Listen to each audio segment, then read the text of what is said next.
जोहार साथियों, हमें सूत्रों के माध्यम से एक ऐसे गांव की जानकारी प्राप्त हुई जहां आज़ादी के 75 साल बाद भी सड़क, बिजली जैसी मूलभूत सुविधाएं उपलब्ध नहीं हो पाई हैं। एक ऐसा गांव जहां के लोग गिट्टी छरी बालू से नहीं, मिट्टी से घर बनाकर आज भी जीवन यापन करते हैं। उनके पास ना साइकिल है, ना दो पहिया वाहन है। जी हाँ साथियों, यह मजाक नहीं अपितु सत्य घटना है एक ऐसे गांव की जो आज़ादी के 75 साल बाद भी दुर्लभ जिंदगी जी रहा है, दुविधापूर्ण स्थिति में जी रहा है। यह उस गांव का मुख्य पथ है जिसके माध्यम से हम लोग गांव में प्रवेश करने जा रहे हैं। तो साथियों, बहुत ही मेहनत और मशक्कत के बाद हम लोग इस गांव में आ चुके हैं। लगभग 3 किलोमीटर का सफ़र था जिसमें हम लोग को तकरीबन 1.5 से 2 घंटा लगा। 3 किलोमीटर चलने में 2 घंटा का समय लगा।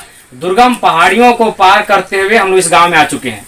आप देख सकते हैं इस गांव में आज जहां शहरों में बढ़िया बढ़िया गाँव में वहां के लोग ऐशो आराम के साथ जिंदगी को जी रहे हैं, वहीं एक ऐसा गांव जिसके बारे में सोचते हुए हमें शर्म भी आता है और दुख भी होता है कि आज आजादी के 75 साल बाद भी एक ऐसा गांव है जहां लोगों को इंदिरा आवास तक नहीं उपलब्ध हो पाया है। एक ऐसा गांव जहां एक भी घर पक्के मकान का नहीं है। सीमेंट, गिट्टी, छरी, बालू का किसी भी मकान में प्रयोग नहीं हुआ है। केवल और केवल मिट्टी से बने हैं सारे घर। केवल मिट्टी का गारा देकर मिट्टी से ही इन घर के दीवारों को बनाया गया है। केवल मिट्टी का है, ये सारा घर मिट्टी का है। मुझे तो लगता है ईंट का भी प्रयोग, ईंटा में नहीं प्रयोग हुआ है। आजादी के 75 साल बाद एक ऐसे घर से हम लोग मिल रहे हैं जहां संभव है ईंट का प्रयोग नहीं हुआ है। अरे ईंट से वाकिफ तो हड़प्पा के लोग थे ऐसे लगभग 4-4.5 हजार साल पहले, लेकिन आज भी आजादी के 75 साल बाद एक ऐसा गांव पीरटांड प्रखंड में सतखटिया जहां के लोग ईंट से परिचित नहीं है, मिट्टी के गोंद और पत्थरों से घरों का निर्माण हुआ है। देख सकते हैं बिजली का खंभा है जिसमें बिजली की तार नहीं है, यानी बिजली अभी तक गांव में नहीं आई है। ये लोग बिजली बल्ब क्या होता है, रेफ्रिजरेटर क्या होता है, वॉशिंग मशीन क्या होता है, इससे बिल्कुल अपरिचित है। बड़ा हास्य और दुख का विषय है। सड़क की बात हमने की कि सड़क तो दुर्गम है, दुर्गम अवस्था में है, सड़क नदारद है, कॉलोनी नदारद है। सीमेंट बालू तक नहीं जानते हैं कि सीमेंट बालू गिट्टी छड़ी क्या होता है। बिजली तक नहीं आई है। अब हम थोड़ा सा बात करते हैं पढ़ाई के बारे में। क्या यहाँ के बच्चे स्कूल पढ़ने जाते हैं? नहीं जा पाते हैं। कारण सड़क ही नहीं है, दुर्गम पहाड़ी है, रोज बच्चे उतना दूरी तय नहीं कर पाते हैं, स्कूल नहीं जा पाते हैं। इस गांव में किसी के घर में हीरो होंडा, फटफटिया, 2 चक्का गाड़ी नहीं है। साइकिल भी नहीं है। कितना दुख का बात है। साइकिल भी नहीं है इस गांव में, कितना दुख का विषय है। 2 चक्का और फटफटिया तो दूर की बात है। एक ऐसे गांव आज हम लोग पहुंचे हैं जहां आजादी के 75 साल बाद भी लोग साइकिल नहीं चला रहे हैं, लोगों के पास 2 चक्का गाड़ी नहीं है। इन सब का मुख्य कारण है सड़क। लोग सड़क के बारे में कभी कहीं चर्चा हुई है कि कठिन चर्चा भेल बातचीत की हमने गाँव सड़क बनाओ, मुखिया के, विधायक के, सांसद के, यार को करो ये लोग ना इन तक लोग पहुंच पाते हैं, ना इन तक विधायक पहुंच पाते हैं, ना बेचारे पहुंच पाते हैं, क्योंकि ये अपने काम खेती बाड़ी से मशगूल रहते हैं। अपना जीवन इनका इसी गांव में बीतता है। और बड़ी दुर्भाग्य और शर्मनाक बात है कि कोई आज तक यहाँ सुध ही लेने नहीं आ पाया है कि इस गांव में अच्छी सड़क हो, यहाँ के बच्चे भी पढ़ने जाए, यहाँ भी बिजली का बल्ब जले। आज तक कोई सुध ही लेने नहीं आया है। आज एक ऐसे गाँव में हम लोग खड़े हैं। आप देख सकते हैं इस गाँव का लोकेशन देख सकते हैं, हमने आपको पूरा दिखाया। बहुत ही दर्द और दुख का विषय है कि भगत सिंह के सपनों का भारत, बिरसा मुंडा के सपनों का भारत आज कहीं गुम सा हो गया है, आज कहीं गुमनामी के अंधेरे में चला गया है। क्या पुलिस प्रशासन कभी आती है, वीडियो सीओ कोई लोग यहाँ देखने के लिए? चावल, राशन, चावल मिलता है? हाँ, मिलता है। कहाँ मिलता है चावल? मधुबन। सोचिए यहाँ से 7 किलोमीटर मधुबन इन्हें सफर तय करना पड़ता है झोला लेके, तब ये चावल राशन लेने जाते हैं। चावल लेने ये लोग मधुबन जाते हैं ना। और साथ ही बड़े दुख की बात है, लोग ये भी कह रहे हैं, थोड़ा सा एक डरा सहमा सा गांव है, इनका कहना है कि अगर पुलिस प्रशासन भी यहाँ आती है तो उस टाइम आती है जब कोई नक्सली वारदात होती है और हम गांव वाले भोले भाले लोगों को परेशान करने आती है। आप समझ सकते हैं जिस गांव के लोग मर मर के जिंदगी जी रहे हैं, वे भला ये नक्सलवादी गतिविधियों के संदेह के दायरे में कैसे आ सकते हैं। जहाँ विकास की किरण नहीं पहुंची है, उन लोगों पर अगर प्रशासन के माध्यम से सख्त किया जाता है तो बड़ा दुर्भाग्य है। जो लोग अपने आप से लड़ रहे हैं, अरे दूसरा तो छोड़िए, अपने आप की जिंदगी से ये फाइटिंग कर रहे हैं, उन लोगों पर आरोप लगते हैं और तभी आते हैं। और कुछ लोग अभी सुखबुआ के कह रहे थे, एक बूढ़ा आदमी को झूठे आरोप में कुछ साल जेल में भी रहना पड़ा था। क्या सही बात है? तो देखिए वो कह रहे हैं कि एक बूढ़ा आदमी है जो बेचारा पूरी तरह खेती में आश्रित रहता है, उसे लोग यहाँ झूठे मुकदमे में फंसाने का काम करते हैं। ऐसा गांव जहां तक आज कह सकते हैं केवल सूर्य की किरणें पड़ती है, लेकिन विकास की किरण आज तक इस गांव में नहीं पड़ी है। लोग बच्चे शिक्षित नहीं है क्योंकि यहाँ से कोई पढ़ने ही नहीं जाता है। तो हम यहाँ के गाँव वालों के बीच है।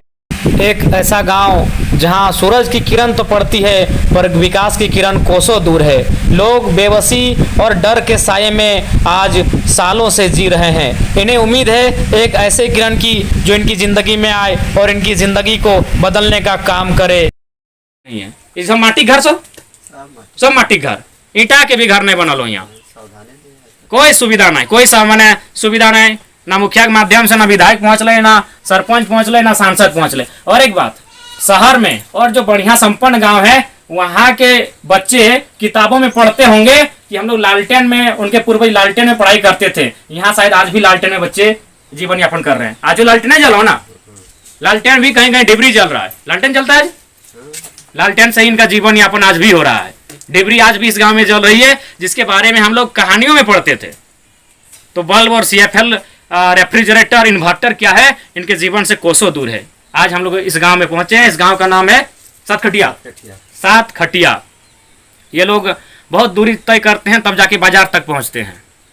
आज नेताजी की शहादत दिवस है। कहा जाता है कि नेताजी सुभाष चंद्र बोस आज ही प्लेन दुर्घटना में मारे गए थे। तो क्या नेताजी बोस का सपनों का भारत यही होना चाहिए? आज भी एक ऐसा गांव जिसे आज हम लोग खोज कर निकाले हैं। पता नहीं लोगों को लगता हो कि नक्शा में भी ये गांव है कि नहीं है। हमने खोज कर निकाला है अपने एक साथी के माध्यम से इस गांव को। तो क्या नेताजी बोस आज अगर वे होते तो रो रहे होते, शर्मसार हो रहे होते इस व्यवस्था के कारण। एक ऐसे गांव की कल्पना हम कर रहे हैं, कल्पना नहीं ये हकीकत है, जहां बिजली नहीं है, जहां सड़क नहीं है और जहां एक मिट्टी का घर है, सिर्फ सारे मिट्टी के घर हैं। यहाँ ईंटा बालू छरी गिट्टी से लोग परिचित नहीं है। और बाकी बात हम क्या कहेंगे, नेताजी के सपनों का भारत आपके सामने है। नेताजी के जाने के बाद, भगत सिंह के शहादत के बाद यहाँ के नेताओं ने, यहाँ के अधिकारियों ने केवल और केवल इस देश में लूट खसोट मचा कर रखी है। आज भी आम आदमी डर कर जीता है। ये लोग खुद डरे समय रहते हैं।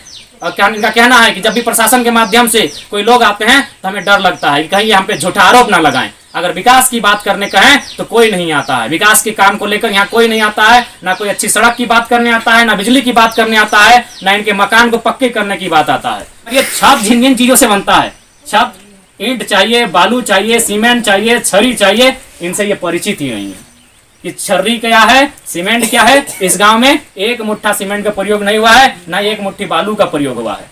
और तो और यहाँ लोग जब खेती करते हैं तो उसके बाद एक धान कूटा मशीन लेके आते हैं, पूरा दिन भर लगता है, दिन भर लगता है। कल्पना कीजिए, दिन भर लगता है एक धान कूटा मशीन। 3 किलोमीटर आने में पूरा दिन भर 12 घंटा का समय लगता है। 3 से 2.5 किलोमीटर का ये रास्ता तय करने में। एक ऐसे देश में हम जी रहे हैं जहाँ एक ऐसा गांव है जहाँ किसी की नजर नहीं है। पता नहीं गूगल भी कहीं इस गांव को गुमनाम तो नहीं कर दिया है। ना बिजली, ना सड़क, ना पानी, कुछ विकास के नाम पर यहाँ कुछ भी नहीं है, ना के बराबर है।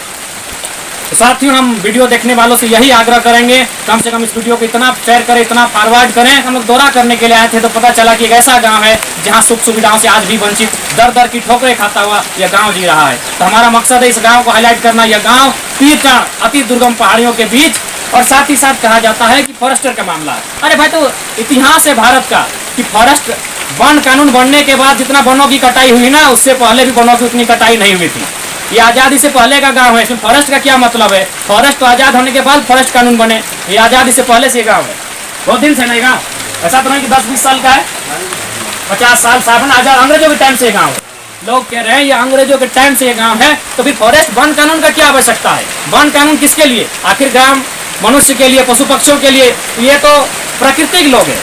जिन पुलिस प्रशासन फॉरेस्ट को लगता है पशुओं की चिंता होती है, तो उन्हें जान लेना चाहिए ये गांव में रहने वाले आदिवासी तबके के लोग, हम झारखंडी लोग, अरे शेर के साथ बैठकर, टाइगर के साथ बैठकर हम लोग भोजन करते हैं, हम लोग वो लोग हैं। तो यहाँ फॉरेस्ट, आप लोग ये माना सोचे कि यहाँ पशुओं का हानि होगी। हानि पशुओं को अगर किसी से हुई है तो फॉरेस्ट के बड़े अधिकारियों से, जिन्होंने बड़े बड़े उद्योगपतियों के माध्यम से कभी पशुओं के चमड़ी का व्यापार किया है तो कभी लकड़ी की तस्करी करने का काम किया है। लेकिन हम ग्रामीणों की बात करें जो दुर्गम पहाड़ों में रहते हैं, जंगलों में रहते हैं, वे टाइगर के साथ बैठकर भोजन करते हैं। हमने नदियों संग बहना सीखा, खेतों संग चलना सीखा, पशु पक्षियों संग बोलना सीखा।